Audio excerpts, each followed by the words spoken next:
안녕하세요. 오늘도 서현살롱을 찾아주셔서 감사합니다. 저는 경기도에서 제법 규모가 있는 프렌치 레스토랑을 운영하는 30대 후반 오너셰프 여성입니다. 저는 어릴 때부터 음식하는 걸 정말 좋아했어요. 그리고 눈치랑 센스도 빨라서 어떤 음식을 먹으면 곧잘 그걸 따라서 만들 수 있었는데요. 그래서 제 별명이 어릴 때부터 장금이었어요. 제가 초등학교 다닐 때 대장금이 대히트를 쳤거든요. 그래서 대장금 모르는 친구들이 없었는데 제가 손도 빠르게 후다닥 음식을 만들어주면 우와, 서장금! 이라며 저를 놀리곤 했어요. 하필이면 제 성이 서씨라 아주 딱이었죠. 그리고 저는 대학을 갈 바에는 그 돈으로 요리 공부를 더 하고 싶었고 다행히 저희 부모님은 무조건 대학을 보내시기보다 자식이 원하는 꿈을 지지해 주시는 분들이라 프렌치 음식을 하고 싶어하는 저를 위해 프랑스 유학까지 지원해 주셨어요.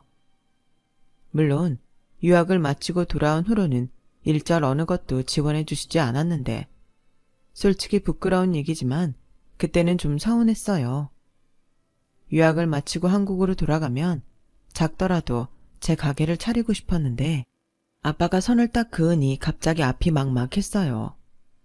아빠, 그래도 나는 유학까지 다녀왔는데 여기서 다시 밑바닥부터 일을 하라고? 아빠가 몰라서 그러는데 주방일 엄청 힘들어. 거기에 남 밑에서 일하는 것도 얼마나 힘든데? 가서 힘든 걸 알아야 너도 직원 힘든 걸 아는 거야. 그리고 아빠는 그래. 네가 공부하고 싶어서 유학을 보냈지만 그렇다고 해서 네 가게까지 내가 차려줄 수는 없는 거지. 그래도 그렇지. 무슨 아빠가 그래. 가게 작아도 되니까 그냥 거기까지만 투자라고 생각하고 도와주면 안 돼? 내가 성공해서 갚으면 되잖아. 요즘 사람들 얼마나 눈치가 빠른 줄 알아? 유학 다녀왔다고 너 혼자 잘난 척하면 너만 망하는 거야. 이제 너도 성인인데 네가 선택한 길 네가 책임져야지. 결혼도 마찬가지야. 아빠랑 엄마는 시집가라는 소리 절대 안 할 거니까 네가 좋을 때 네가 좋아하는 사람이랑 해. 그것도 네가 선택하고 책임질 일이지. 저는 저를 갑자기 어른 취급하는 아빠를 보며 서운한 마음을 감추지 못했어요. 저희 집이 그래도 제 가게 하나 정도는 차려줄 여유가 있었거든요. 그때 당시 저는 몸만 어른이었을 뿐 생각은 어린 아이여서 부모님이 능력 있으면 도움받는 걸 당연하다고 생각했어요. 제가 철이 없어도 정말 많이 없었죠. 그래서 그때 당시는 부모님에 대한 불만도 컸는데요. 그래서 보란듯이 꼭 성공하겠다는 독을 품었는데 어찌 보면 그게 지금의 저를 만들었지 않았나 싶네요. 말이 좋아 셰프지 주방은 전쟁터나 다름없어요. 조금만 방심하면 칼에 베이고 불에 데이고 다치는 일이 허다하거든요. 거기에 다들 예민해서 손발이 맞지 않으면 그게 곧바로 그 사람과의 관계에도 문제가 생기는데 특히 이탈리안 레스토랑이 그래요. 홀에는 여유가 넘치고 맛있는 음식에 손님들의 미소가 끊이지 않지만 주방은 그 반대라고 생각하시면 이해가 쉬울 것 같네요. 하지만 제가 아는 음식을 만드는 사람들은 모두 열정이 대단해요. 주방에서 허투루 일하는 사람은 거의 없죠. 결코 편한 직업이 아니거든요. 단순히 돈만 보고 선택하는 직업이 아니라 그런지 다들 마음만은 열정이 가득했고 저도 그 중에 하나였어요. 사실 저는 유학을 다녀온 자부심에 제가 제일 잘났다고 생각했거든요. 하지만 저는 정말 저 밑바닥 애송이에 불과했고 프로들은 정말 대단했어요. 그래서 그들과 어깨를 나란히 하고 싶어 이를 악물고 버티고 배웠죠. 그리고 제 나이 31에 드디어 2층짜리 프렌치 레스토랑을 오픈하게 되었는데요. 2층이라고 해서 크다고 생각하실 수도 있는데 층수만 2층일 뿐 규모는 그다지 크진 않았어요. 인테리어에 투자할 돈이 없어서 제가 거의 다 셀프로 하고 주요 시설만 업체 손을 빌렸는데 위치도 비싼 상가 주변은 엄두가 나지 않아서 거기보다 조금 떨어진 주택가의 2층 집을 개조해서 레스토랑을 차렸죠. 운이 좋았던 건지 제 가게는 주변도 조용하고 옛날 양옥을 개조한 거라 특이한데 음식 맛도 좋아서 점점 입소문이 나기 시작했고, 그 결과 오픈한 지 3개월도 되지 않아 조금씩 수익이 나기 시작했어요. 저희가 그래도 식재료는 좋은 걸로만 고집을 하기 때문에 다 팔지 못하면 손해를 보는 구조였거든요. 그래서 저한테 이건 무모한 짓이라고 동종 업계분들도 저를 말리기도 했는데 저는 타협하고 싶지 않았어요. 자신이 있었거든요. 그래서 자리 잡기까지 고생할 각오를 하고 덤빈 거였는데 다행히 이런 제 고집을 알아주는 손님들이 계셔서 저희 가게는 개업 초기부터 잘 된 케이스였어요. 특히 젊은 고객들이 제 가게를 정말 많이 좋아해 주셨는데요. SNS에도 소개를 많이 해주셨고 최고급 레스토랑에 비하면 저렴한데 음식은 결코 뒤지지 않는다며 칭찬도 많이 해주셨죠. 그 덕에 오픈한 지 3년 정도 지나지 않아 지금의 장소로 확장 이전하게 되었고 문제의 남자를 운명이라 여기며 만나게 되었어요. 사실 가게를 하다 보니 연애는 꿈도 꾸지 못했거든요. 게다가 저는 가게 운영만 하는 게 아니라 주방에 들어가 음식도 하는 사람이다 보니 그럴 여유는 더 없었어요. 그런데 나이가 나이이니만큼 제 친구들은 그때쯤 전부 결혼을 했거나 할 예정이었고, 그러다 어릴 때부터 같이 자랐다고 해도 과언이 아닌 제일 친한 친구가 자기 예비 남편 절친이라며 그놈을 저한테 소개해줬어요. 제 친구도 결혼이 다소 늦은 편이라 집단에는 혼자 싱글로 남아있을 제가 신경이 쓰였나 보더라고요. 야, 나는 됐다니까. 너나 시집가서 잘 살아. 부부싸움 하지 말고. 너네 연애하면서 엄청 싸웠잖아. 그래도 결혼까지 하는 거 보면 용해. 악담이냐 칭찬이냐? 그리고 원래 연애할 때 많이 싸워야 결혼해서 덜 싸운다고 했어. 그리고 너야말로 뭘 튕겨. 이대로 나이만 먹으면 이젠 남자 만날 기회도 없다. 그러지 말고 이 언니 갈 때 너도 같이 가자. 내가 한번 봤는데 집도 꽤 사는 것 같고 사람도 괜찮아. 인물도 훤하더라. 나 원래 잘생긴 남자 좋아하잖아. 무슨 시집이 군대냐? 같이 가게? 그리고 뭐? 일반인이 잘생겨 봤자지. 난 이제 남자들이 다 거기서 거기처럼 보이더라. 치, 외국 먹었다고 눈만 높아져서는? 그래서 내가 너 그럴 줄 알고 그 남자 사진까지 받아놨지. 자, 봐봐. 이목구비 뚜렷하고 잘생겼잖아. 거기에 키도 커. 183. 저는 친구가 보여준 그놈의 얼굴을 보고 저도 모르게 입가에 미소가 번졌어요. 일단 외관으로 봤을 땐 친구 말처럼 제가 좋아할 이상형이었거든요. 그래서 일단 한번 만나보겠다고 했죠. 그렇게 한 번이 2번 되고 2번이 3번이 되었는데 그놈과 저는 서로 비슷한 친구가 결혼을 하니 느끼는 감정도 비슷해 서로 통하는 게 제법 많았어요. 거기에다 늘 옆에 있던 제일 친한 친구가 결혼을 하니까 허전한 마음을 숨길 수가 없었는데 그래서 서로의 친구를 대신해 친구가 되어주자고 시작한 만남이 연인 사이로 발전하게 됐어요. 그리고 친구가 결혼하고 2년이 조금 안 돼서 저희도 결혼 얘기가 나왔는데요. 그때는 제 가게도 제법 자리가 잡혀서 월 매출 4, 5천은 찍었을 때라 여유가 아주 없지는 않을 때였죠. 물론 직원들 월급 주고 대출금에 각종 세금 내면 매출의 절반 이상이 다시 지출로 나갔지만 그래도 제 손에 들어온 돈은 웬만한 대기업 임원보다 많았어요. 그에 반면 남자친구가 된 그놈은 직장인으로 세후 월 350 정도 벌었는데요. 제가 자기보다 수입이 더 많다는 건 익히 알고 있었죠. 그래서 자기 집에도 제 칭찬과 자랑을 엄청 많이 한 모양이었는데 그게 역효과였을까요? 그 사람의 부모님은 처음엔 저를 싫어하셨다고 하더군요. 언제 망할지 모를 자영업자라며 자기 아들 기죽을까봐 그렇게 저랑은 결혼하면 안 된다고 하셨대요. 저는 몰랐죠. 그 사람이 말을 안 하는데 제가 알 수가 없잖아요. 그러다 그 사람과 결혼을 약속하고 예비시댁에 인사를 갔는데 그때 알았어요. 예비 시어머님이 상냥하게 웃으며 자기가 저를 처음엔 싫어했다고 굳이 말씀을 해주셨거든요. 그런데 제 수입을 듣고는 마음이 바뀌신 건지. 사실 내가 식당한다고 해서 걱정이 많았거든. 솔직히 이왕이면 결혼까지는 안 했으면 했지. 근데 니들 나이도 있고 거기 매출이 꽤 된다고 하니까 큰맘 먹고 결혼 허락한 거야. 엄마, 허락했으면 됐지. 뭐하러 그런 얘기를 해? 왜? 나중에 알고 기분 나쁜 것보다는 낫지. 그리고 지금이 더 중요한 거 아니니? 예전에는 그랬지만 지금은 아니니 잘 지내보자고 하는 말이야. 나는 딸이 없으니 이왕이면 며느리랑 모녀지간처럼 가까이 지내고 싶거든. 근데 부모님은 뭐 하시나? 결혼 비용으로 어느 정도는 지원해 주시겠지? 저희 아버지는 개인 사업을 하시고 엄마는 주부신데요. 아마 별 다른 지원은 해주시지 않을 거예요.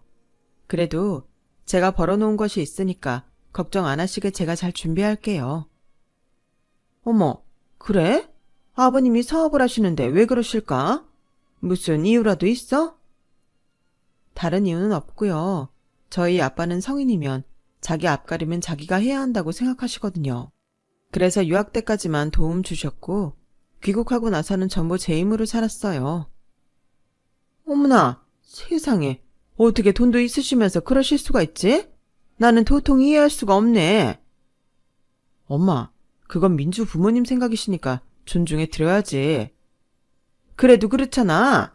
어떻게 자식 고생할 거 뻔히 알면서 그러냐고.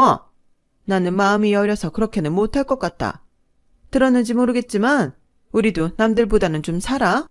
자식이라고는 청민이 이거 하나니 전부 다 물려줘야지. 너 내 아들이랑 결혼하면 땡 잡은 거다. 어허, 당신은 참 쓸데없는 소리를 해. 당신이 그러니까 정민이 저거 결혼자금이라고 한 푼도 모은 게 없다잖아. 그거에 비하면 우리 예비 며느리가 진국이네. 네, 맞아요. 남자친구 그놈은 저한테 결혼하자고 하면서 모은 돈이 1,000만 원도 없다고 했어요. 그래서 저는 지금 장난하냐고 돈도 없는데 무슨 결혼을 하냐고 정색을 했었는데 그 사람은 자기 집에 여유가 많으니 결혼 비용은 대줄 거라고 이미 약속까지 다 받았다면서 저한테는 결혼만 하면 된다고 했어요. 지금 생각해도 참 한심하기 짝이 없었는데 왜 그때는 그걸 미처 못 봤는지 콩깍지라는 게 정말 무서운 거네요. 아무튼 그런 일이 있었지만 예비 시부모님은 제가 인사를 간 뒤로는 저한테 제법 잘해주시려고 하셨어요. 그래서 저도 예전에 그랬다는 사실을 마음에 담지 않고 넘겨버렸고 예비 시어머니 말처럼 중요한 건 현재이고 미래라고 생각해 시부모님과 친해지려 노력을 많이 했어요. 저도 당시엔 시부모님에게 사랑받는 그런 며느리가 되고 싶은 꿈이 있었거든요. 그런데 그런 제 마음이 예비 시어머니에게 만만해 보였는지 걸핏하면 저를 예비 시댁에 불러 음식을 만들어 달라고 하셨고 제가 너무 바빠 어렵다고 하면 제 가게에 찾아와 당신 친구들이랑 식사를 하고 돈도 내지 않고 가셨어요. 여기 사장이 우리 예비 며느리예요. 그렇게 말하면 아마 알 테니 우리는 그냥 갈게요. 저 말을 직원한테 듣는데 솔직히 기분이 좋지 않더군요.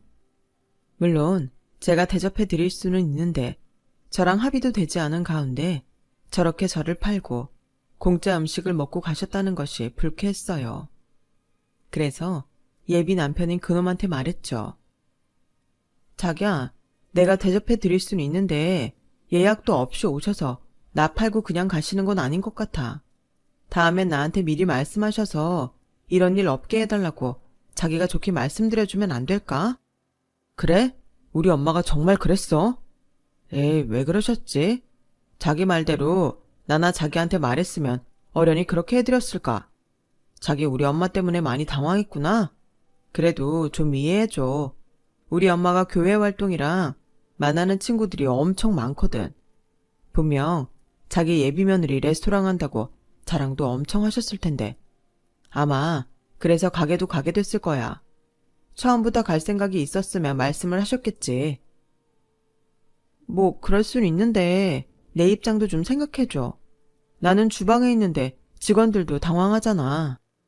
알았어. 내가 최대한 좋게 말씀드릴게. 그 사람은 그래도 그때까지는 제 말을 듣는 척은 했어요. 그리고 당신 아들한테 한 소리 들어서 그런 건지 그날 이후 예비 시어머니는 제 가게에 오시지 않았는데 그러다 며칠 뒤 전화 한 통이 걸려왔죠. 난데 우리 정민이가 네 가게 가고 싶으면 너한테 전화하라고 해서 우리 교회 사람들이랑 내일 네 가게 가서 식사하려고 하는데 예약 좀 해줘라. 아, 네. 몇 분이신데요? 저는 보통은 예비 시어머니 포함해서 대략 4분 정도 오실 줄 알았어요. 전에도 그렇게 오셨거든요. 그래서 그 정도 식사값은 제가 대드리려고 생각하고 형식적으로 여쭤봤는데 돌아오는 대답은 저를 당황하게 했어요. 한 10명 정도 될 거야. 10분이나요? 그래. 그러니까 네가 알아서 자리 좋은 데로 잡아놔라. 그때 화장실 가려고 보니까 2층이 뷰도 좋고 자리도 좋더만. 거기로 해줘. 네. 근데 어머니 지난번처럼 몇 분 안 되시면 제가 음식값 대드리려고 했는데 그렇게 많이 오시면 제가 좀 힘들 것 같아요. 어머? 얘는 돈도 많이 번다는 애가 왜 그렇게 통이 작아? 그리고 나는 뭐 자존심 없니? 음식값은 아마 알아서들 낼 거니까 너는 서비스나 팍팍 줘. 내가 네 자랑을 얼마나 했는 줄 아냐? 시어머니 체면 살려준다고 생각하고 준비 단단히 해. 내가 이왕이면 네 가게 매출 올려주려고 거기로 가자고 했으니까. 그리고 니들 결혼하면 그분들이 전부 네 결혼식에 오실 분들이니 양도 많이 주고. 알았지? 네, 알겠어요. 최대한 잘 준비해서 대접할게요. 저는 그때까지도 대수롭지 않게 생각했어요. 아니, 감사하다고 생각했죠. 아직 결혼 전인데 주변에 제 자랑도 많이 하시고 제 가게 매출까지 신경 써주시는 예비 시어머님이 고맙게 느껴졌어요. 그래서 정말 메뉴에는 없지만 음식 준비를 많이 해뒀고 직원들한테도 양해를 구하면서 최대한 예비 시어머니 체면 살리기와 겸사겸사 가게 홍보도 해보자는 심상이었어요. 그런데 다음 날 예약 시간에 오실 분들은 10분이 아니었고 30명 가까이 되었는데요. 저도 저희 가게 직원들도 놀라서 어쩔 줄을 몰랐어요. 어쩔 수 없이 2층을 전부 시어머님 교회 손님으로 채우게 되었고 2층은 화장실 말고는 다른 분들께 개방도 하지 않았는데 저희 가게가 1층엔 테이블 자리가 몇 개 없거든요. 주방이 1층에 있고 사진 찍고 구경하는 인테리어가 1층에 있어서 1층 테이블은 3개가 전부였어요. 그러다 보니 2층을 전부 내어드리는 게 저한테는 곧장 매출에도 지장이 있었는데 넉넉히 잡아 2-3시간이면 식사가 마무리될 테니 그때까지만 버티자고 생각했어요. 그래서 그날은 예약 손님이 아니면 디너타임은 거의 손님을 받지도 않았고 찾아주신 손님께는 너무 죄송해서 다음 방문 때 쓰시라고 쿠폰까지 챙겨드렸어요. 그런데 2-3시간은 개뿔. 오후 1시에 오셔서는 오후 6시가 돼도 일어날 생각이 없어 보이더군요. 추가 주문도 얼마나 많이 하는지. 어지간해서는 다 맞춰주는 저희 직원들인데 주방에서 아우성이 터져 나왔어요. 원래 브레이크 타임도 있는데 제대로 쉬지도 못했으니까요. 성격 같아서는 브레이크 타임이라고 나가라고 하고 싶은데 예비 시어머니 손님이라는 생각에 저도 참았어요. 그리고 손님들 사이로 가장 신난 예비 시어머님이 계셔서 최대한 배려해드리고 싶었는데 물론 속으로는 이게 처음이자 마지막이라고 생각을 계속했죠. 그리고 힘들어하는 직원들을 대신해서 제가 더 많이 움직이려고 노력했고 중간 정산을 해보니 200만 원이 넘었어요. 저희 가게 스테이크만 해도 5-6만 원 정도이고 기본 샐러드도 2만 원이 넘거든요. 그래도 서비스를 제외한 다른 음식값은 내신다고 하셨으니까 다른 손님 못 받는 건 그걸로 대충 커버가 될 것 같아 별다른 걱정은 하지 않았는데 교회 다닌다는 사람들이 왜 그렇게 시끄러운지 1층에서도 컴플레인이 들어올 정도였어요. 그래서 이젠 한계다 싶어서 예비 시어머니께 디너타임에 예약 손님들이 있어서 이젠 자리를 좀 비워달라고 부탁을 드렸는데 거나하게 취한 예비 시어머니의 대답은 제 인내심을 바닥나게 했어요. 예, 나도 니네 가게 예약했잖아. 예약한 손님한테 그러면 안 되지. 여기 오늘 우리가 전세 낸 거 아니었어? 어머니, 저희가 무슨 호프집도 아니고 1시에 오셔서 이러시는 손님은 아무도 없어요. 식사 다 하셨으면 자리 이동하셔서 더 즐겁게 노셔도 될 것 같은데요. 흐름이 끊기잖아. 그리고 우리 여기서 와인이랑 맥주 더 마실 거야. 그렇지? 더 시켜 먹을 거지? 당연하지. 나는 아예 여기서 저녁까지 먹고 갈까봐. 음식이 너무 맛있다. 우리 권사님, 며느리 장난 그렇게 하시더니 다 그만한 이유가 있었네. 부럽다, 부러워. 아, 뭘 또. 봤지? 다들 지금 즐거운데 흥 깨지 말고 오늘은 네가 좀 우리 서포트 해줘라. 아니, 레스토랑에 와서 이런 진상을 떠는 사람이 어딨어요. 처음부터 10명이라고 해서 그것도 겨우 참고 준비한 건데 제 가게를 아주 돗대기 시장으로 만들었어요. 그뿐이 아니었어요. 얼마나 시끄러운지 디너타임에 예약하신 손님들이 너무 시끄러워서 식사를 못 하시겠다며 불쾌한 듯 말씀하시고 가버리시는데 얼굴이 화끈거려서 죽는 줄 알았죠. 지금까지 쌓아온 제 노력이 예비 시어머님 때문에 물거품이 되는 것만 같았어요. 그래서 저는 남은 일 처리는 내가 알아서 하겠다며 직원들을 모두 일찍 퇴근시켰고 2층에서 추가 주문을 하시겠다고 해도 재료가 다 소진돼서 없다고 했어요. 와인이랑 맥주도 없다고 했네요. 그러자 이 진산 손님들은 저한테 말도 안 되는 요구를 했어요. 뭐? 술도 없다고? 아니 무슨 이런 가게가 다 있어. 그럼 나가서 사와. 여기 들어올 때 보니까 편의점 있던데. 죄송한데 그럴 순 없고요. 이미 더 내어드릴 음식도 없으니 이제 그만 자리 정리해 주세요. 다른 직원들도 다 퇴근하고 없어서 저 혼자거든요. 어머, 우리가 실례했나 보네. 미안해요. 그래, 편의점에 가서 술 사러 간 건 실례지. 우리 여기서 이러지 말고 일어납시다. 벌써 시간이 이렇게 됐네. 권사님, 오늘 덕분에 진짜 맛있게 먹고 즐겁게 놀다 왔어요. 청첩장 나오면 꼭 돌리시고요. 그럼요, 여부가 있나요? 오늘 저희 며느리 가게 와주셔서 정말 감사해요. 주변에 소문 좀 많이 내주세요. 그리고 너는 나 좀 보자. 저는 예비 시어머님이 계산을 하시려고 저를 따로 보자고 하시는 줄 알았어요. 그런데 그건 제 착각이었고 예비 시어머니는 저한테 자기들 손님을 대하는 태도가 그게 뭐냐고 따지려 그러신 것 같더라고요. 그래서 저도 할 말은 해야 할 것 같아서 참지 않고 말했어요. 저도 많이 참았고요. 배려해드리려고 신경 많이 썼어요. 오늘 여기 2층은 손님도 못 받았고 1층도 2층에서 시끄럽다고 컴플레인이 들어와서 저도 타격이 이만저만이 아니었다고요. 처음엔 10분이라고 하셔서 거기에 맞게 준비했는데 그것도 아니잖아요.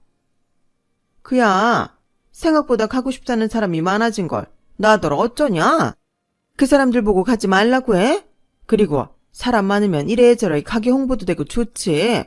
나는 기껏 너 생각해서 이 멀리까지 사람 데리고 온 건데 네가 그렇게 말하면 내가 서운하지 않겠니?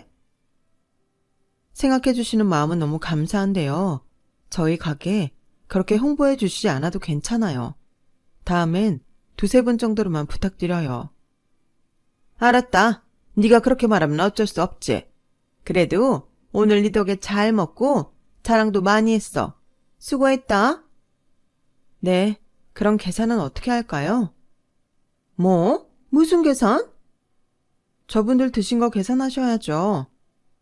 어머, 기가 막혀. 너 지금 나더러 돈을 내라는 거니?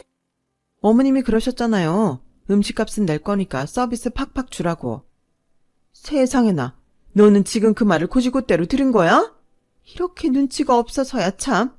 그럼 내가 거기에 대고 그냥 공짜로 해달라고 해? 당연히 네가 알아서 하는 거지. 장사하는 애가 이렇게 센스가 없어. 네? 그럼 저렇게 많이 오셔서 이 많은 걸 드셔놓고 그걸 지금 저더러 알아서 하라고요? 저 오늘 어머님 손님들 때문에 장사 거의 못했어요. 그뿐만이 아니고요. 오셨다가 그냥 돌려보낸 손님들도 많고 그 손님들마다 죄송하다고 쿠폰도 드려서 다 제 손해라고요. 쿠폰은 네가 줘놓고 왜 나한테 따져? 내 덕에 가게 홍보도 했고 저 사람들이 나중에 재방문하면 그게 다 돈이지 않니? 원래 현명한 사람은 지금 당장을 보는 게 아니라 저 멀리를 보는 거야. 그리고 너 왜 이렇게 따박따박 말대꾸를 하니 버릇없게? 네? 버릇이 없다고요? 그러는 어머니는 경우가 없으시네요. 뭐야? 저는 더는 참을 수 없었어요. 그리고 참지 않는 저를 보며 예비 시어머니도 화가 많이 나셨는데 술도 많이 드신 터라 감정 조절도 제대로 되지 않는 것 같았어요. 그렇게 험악해진 분위기 속에 시어머님의 교회 손님들은 웅성웅성 저희를 보며 눈치를 보기 시작했고 예비 시어머니는 술은 취했어도 그건 의식이 되는가 보더라고요.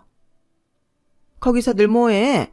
내가 미안해서 계산한다고 하니까 얘가 이렇게까지 화내면서 내지 말라고 하네? 우리 예비 며느리가 이렇게 심성이 착해. 아주 예뻐 죽겠어. 뭐 그런 거야? 우린 또 우리 때문에 싸우는 줄 알고 걱정했잖아. 뭐? 무슨 그런 쓸데없는 생각을. 뭐해? 얼른 먼저들 나가 있어. 나는 얘랑 하던 얘기 좀 마무리하고 곧장 따라 나갈게. 예비 시어머니는 그렇게 가식을 떨며 저와 자기 교회 손님들 사이에서 식은땀을 흘렸어요. 저는 그 모습에 어이가 없었죠. 그런데 웃는 얼굴로 자기 손님들이 모두 1층으로 내려간 것을 확인한 예비 시어머니가 썩은 표정을 짓더니 무서운 얼굴로 저한테 그러더군요. 야, 너 때문에 내 체면 다 구겨지게 됐잖아. 저 사람들 사이에 소문 잘못나면 나는 그 길로 매장이야. 너 누구 개망신 당하는 걸 보고 싶어? 어디 버릇없게. 난 네가 이런 애인 줄 꿈에도 몰랐다. 이럴 줄 알았으면 결혼 허락 안 했어. 그깟 음식값 얼마 나왔다고? 술값이랑 다 해서 573만 8천 원 나왔어요. 뭐? 이거 완전히 바가지구만. 그래놓고 나보고 그걸 다 내라고? 너 미쳤어? 너도 머리가 있으면 생각을 해봐라. 네가 우리 집에 시집 오면 물려받을 유산이 얼만데 지금 그깟 500만 원 가지고 이러는 거야? 우리 건물 시세가 지금 50억이 넘어. 그래서요. 그 건물 지금 당장 주실 거 아니잖아요. 아니면 내일 당장 그 건물 제 앞으로 명의 돌려주실 거예요? 뭐? 얘가 지금 보니까 순달강도가 따로 없네? 내가 그걸 우리 아들 두고 왜 널 주니? 그거 보세요. 그 건물 저 주실 것도 아니시면서 지금 어떻게 이렇게 먹튀를 하시냐고요. 제가 원래는 다 받아야 하지만 그냥 550만 원만 받을 테니 주세요, 돈. 웃겨? 없어. 이래서 장사꾼이랑은 상종을 하지 말아야 해. 너 계속 이러면 내 아들 뜯어 말려서라도 이 결혼 못하게 한다.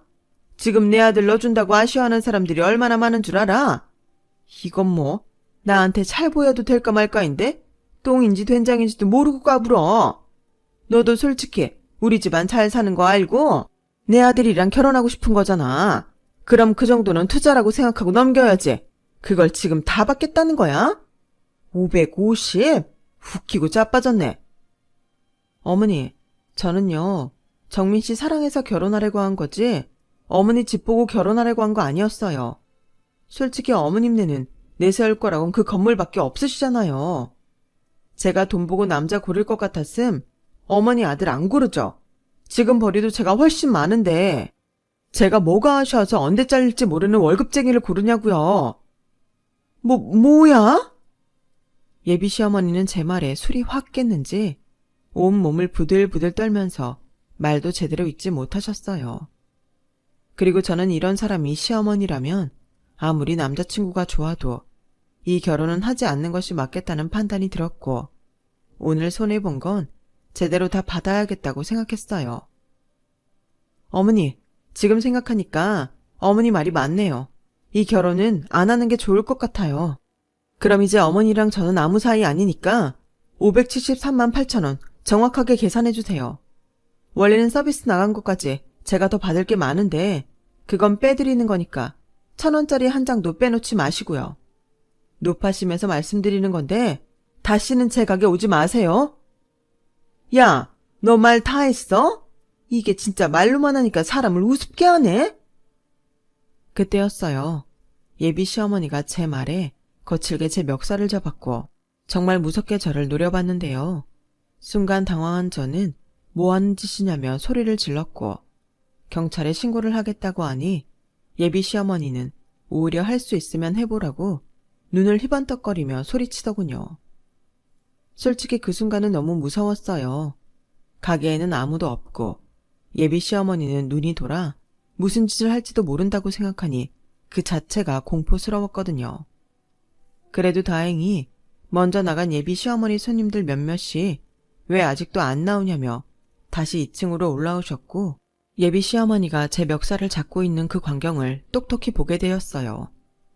그러자 예비 시어머니는 화들짝 놀라서 제 멱살을 놓으셨고 뒤늦게 수습이라도 하려는 듯 어머 얘, 넌 칠칠치 못하게 여기에 이런 걸 묻히고 그러니? 그럼 나머지 얘기는 다음에 하기로 하고 나는 이만 간다. 오늘 고마웠어.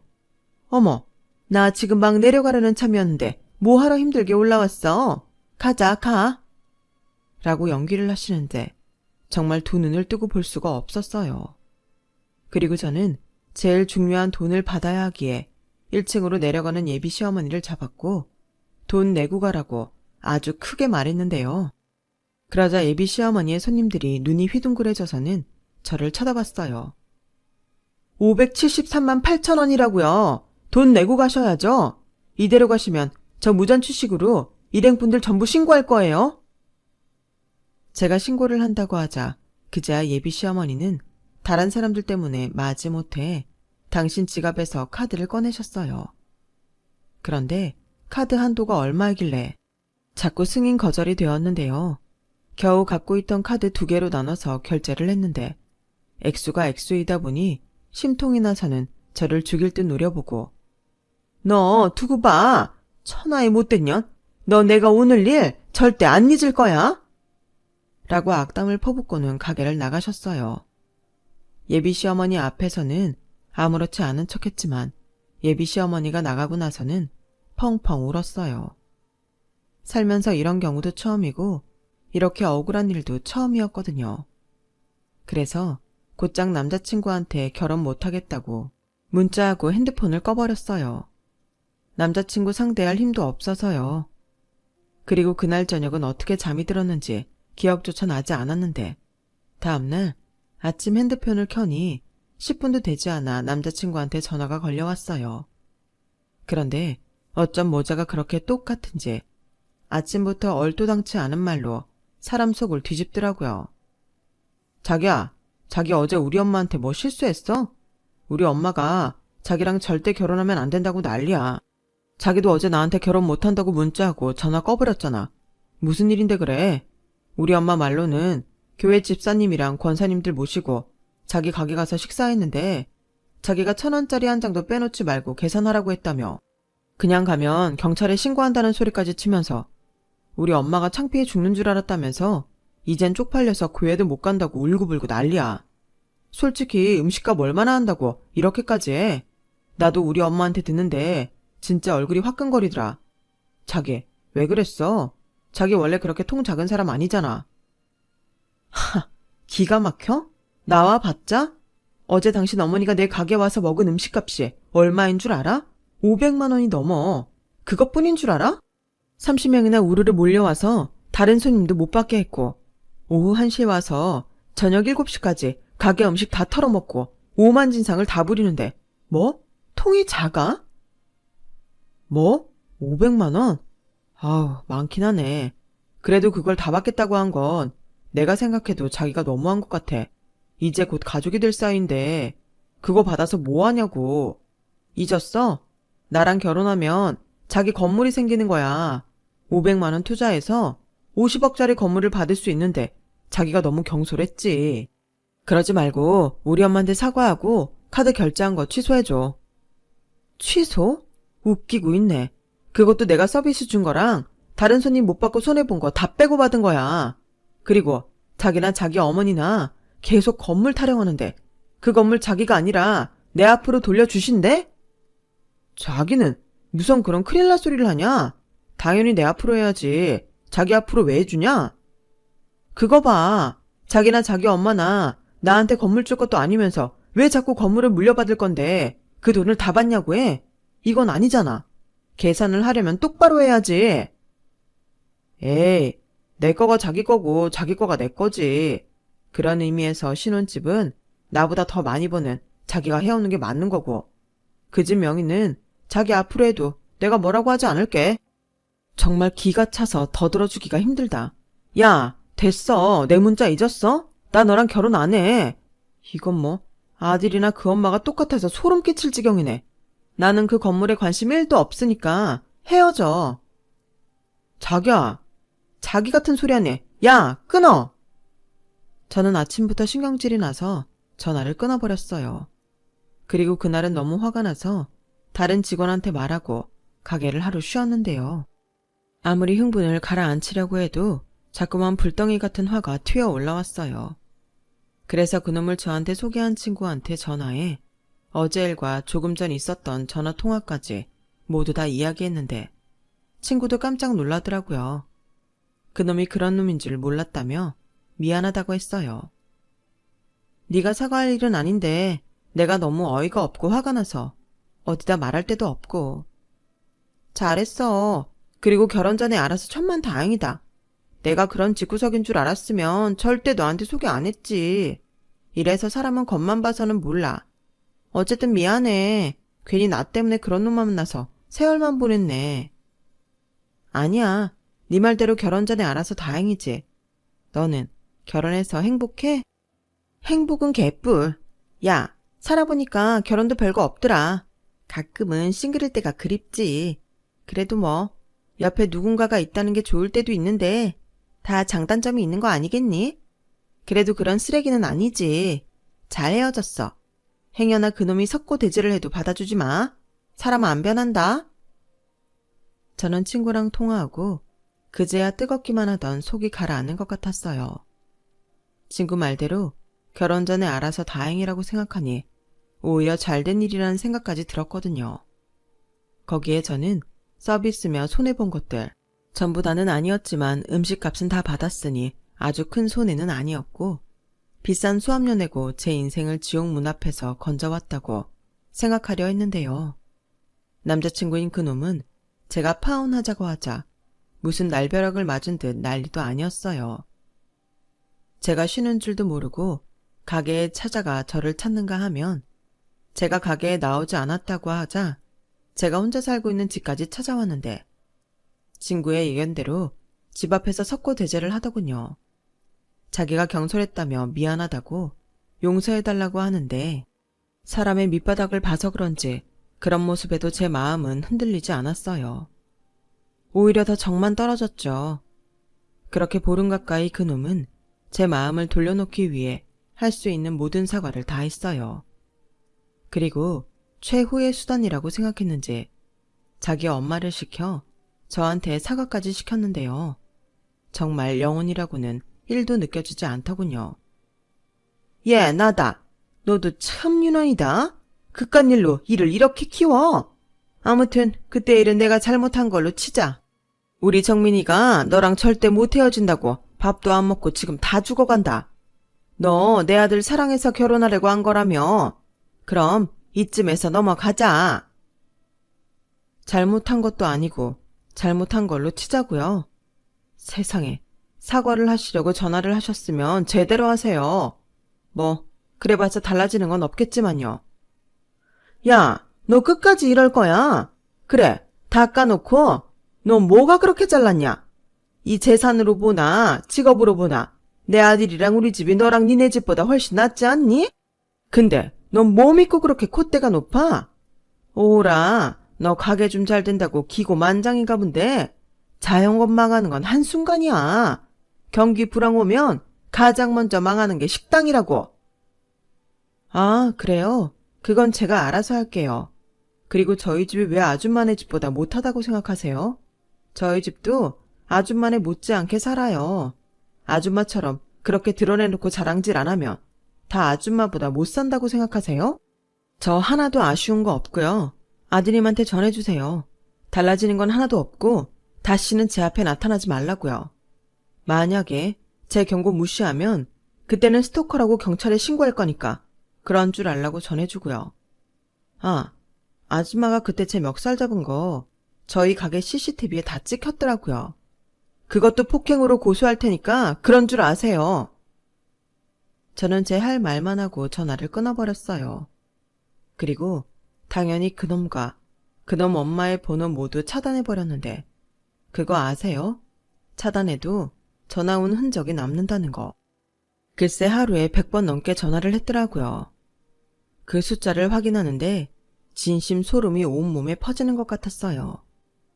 이런 인간인지 모르고 결혼까지 하려고 했더니 조상님이 도우신 것 같았어요. 저희 부모님도 처음엔 이유를 몰라 제가 파혼한다고 했을 때 걱정을 많이 하셨는데 이유를 말씀드리자 잘했다고 하시며 세상에는 아직 괜찮은 남자가 차고 넘친다고 저를 위로해 주시더라고요. 그리고 며칠 뒤 친구가 지 남편이랑 싸웠다며 저희 집에 찾아와 자고 간다고 했는데 알고 보니 저와 그놈 이야기를 하다 다툰 거였고 자기가 생각해도 자기 친구가 창피했는지 친구의 남편은 그놈과 손절하겠다며 제 친구에게 잘못했다고 빌었어요. 그랬더니 언제 지 남편한테 화가 났냐는 듯 친구는 다시 싱글벙글해서는 지 집으로 돌아갔는데 가고 난 뒤 제 화장대에 친구가 써준 편지가 한 통 있더라고요. 내용은 뭐 대충 저답게 멋지게 살다 보면 멋진 인연이 찾아올 거니 파혼했다고 기죽지 말고 더 멋지게 지내라는 내용이었는데 친구 편지 읽고 조금 울었네요. 그냥 그 마음이 너무 고마웠어요. 친구 때문에 그놈을 만난 유쾌하지 않은 경험을 한 건 사실이지만 그놈이 그런 쓰레기인지 제 친구도 몰랐을 텐데 그래서 저도 더는 친구한테 그놈에 대한 이야기는 하지 말아야겠다고 생각했어요. 그렇게 파혼을 한 저는 당분간은 누굴 만날 생각이 없습니다. 지금은 그냥 제가 좋아하는 일하고 혼자만의 삶을 즐기는 걸로 만족하려고요. 행복이라는 게 뭐 별거 있나요? 마음 편하게 하고 싶은 거 하면 그게 행복이죠. 그래서인지 요즘 저는 몸은 좀 힘들어도 마음은 정말 편해요. 만나는 사람마다 얼굴 좋아 보인다는 말도 많이 듣고요. 이래서 모든 게 다 마음먹기에 달려있다고 하는구나. 뭐 그런 생각을 하는 요즘입니다. 여러분들은 요즘 어떤 행복을 추구하고 계신가요? 그 행복의 형태가 어떤 모습인지 제가 다 알 수는 없지만 부디 원하시는 행복에 가까운 오늘이길 바라는 마음입니다. 제 파혼 사연은 여기까지예요. 사연을 쓰는 내내 예전에 감정이 올라와 조금 힘들기도 했는데 다시금 그놈과 결혼하지 않아서 다행이라는 생각은 변함이 없네요. 언제가 될지 모르겠지만 다음에 찾아오는 인연은 처음과 끝이 같았으면 좋겠습니다. 지금까지 제 이야기 들어주셔서 대단히 감사해요. 매일 건강하시고 매일 행복하시길 진심으로 바라겠습니다. 그럼 안녕히 계세요. 여러분, 사연 댓글에 응원과 현명한 조언 부탁드려요. 좋아요와 구독은 저에게 큰 힘이 됩니다. 오늘도 좋은 일 가득하세요.